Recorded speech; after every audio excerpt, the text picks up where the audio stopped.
Hello, this is Aleko Puratos presenting my design plan and implementation for building the 21st century organization. So I work for Urban Peak. We are a homeless youth shelter located in downtown Denver, Colorado. And firstly, I just wanted to go through some of the demographics info of our clients. You can see in the chart below, our clients are very disproportionately people of color, specifically Black individuals and LGBTQ population. In Colorado, a little less than 5% of the population is Black, and same with LGBTQ population as well. So these communities are very disproportionately experiencing homelessness. And then I also just want to look at the self-reported barriers here. So these are barriers that the clients report that have related to their homelessness. So 55 have reported their homelessness being related to mental illness, 39% relating to foster care. This is typically individuals who have aged out of foster care. 36 domestic violence. Individuals are usually escaping domestic violence, which is usually tied into their involvement with foster care. Family mental health disorders at 35%, and family unemployment at 32%.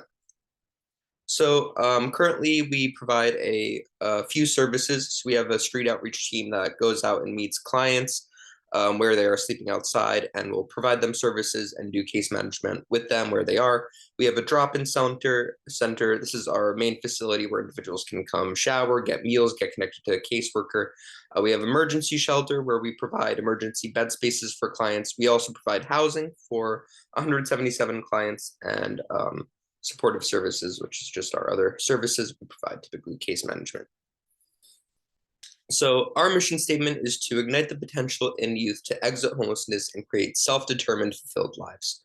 And our current strategy for doing so is to provide a full convergence of services for youth experiencing homelessness.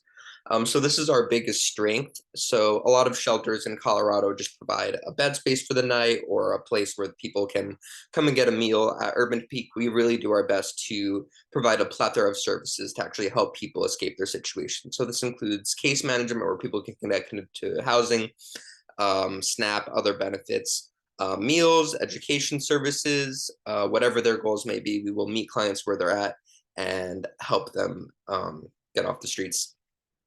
Some of our weaknesses are limited housing. So we do have some housing that we provide. However, it is very limited, but we have seen a huge success with this, which I will get to in my strategy. And finally, I just want to look at the opportunities here.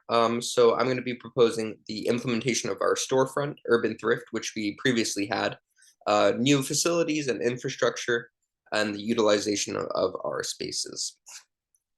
So how do we leverage our opportunities and eliminate our threats? So we used to have a thrift store known as Urban Thrift, and if sadly we already have an issue with short staffing, running a 24/7 facility, and just how emotionally labor intensive the job is. It's hard to really retain employees, so we weren't really able to keep up the storefront. However, the storefront did generate around $300,000 in revenue a year.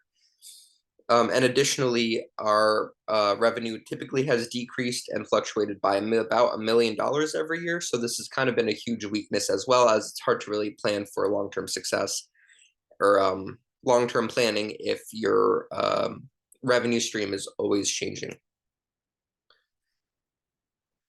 So I'm going to be proposing that we implement our storefront Urban Thrift and do it in a more strategically viable way, and also implement more housing and dorming into our system. Firstly, Peak Thrift, rather than having staff run the facility, I'm proposing that we create job opportunities for our clients. So maintaining a job or finding a job rather, is typically one of the biggest barriers for our clients. A lot of them may not have an ID, may not have a phone number, may not have a way to get transported to a job consistently. So by providing them with a job opportunity, we can create a reward system for clients that will also make case management easier.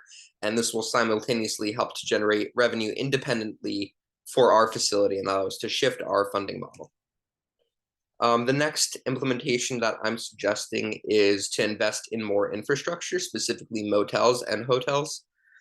So these are just some of the four vacant motels that are currently available in Denver, Colorado.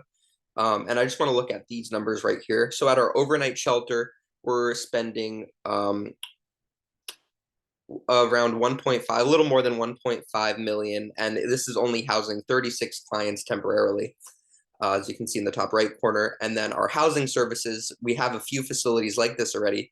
We're housing 177 individuals at a much cheaper price per client if you're looking at the ratio. So by implementing housing more, and we've seen a lot more success with permanent housing. People are actually able to get up and look for a job and really get off the feet when they have a roof over their head and don't have to think about their basic survival. So we'd be saving the Denver community around $29.1 million over the short and long term by preventing incarcerations and chronic homelessness. Additionally, just medical bills alone is about $30,000 per person per night, where per year, where providing permanent housing typically costs around $10,000 a year. So not only is it more economically viable, but is also just way more humane and will improve individuals' quality of life. Evaluation and control. So I'm proposing that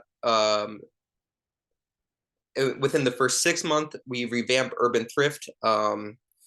And then after 12 months, we purchased our first motel and hotel. The predicted revenue would be around $300,000, and the cheapest motel would cost around $600,000.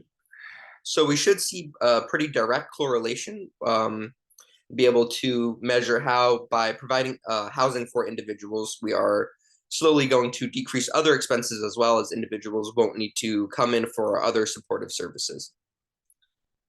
So these are just some of my references. So in conclusion, my plan is to implement a change in our funding model where we're moving towards a self-sustaining model rather than applying for grants.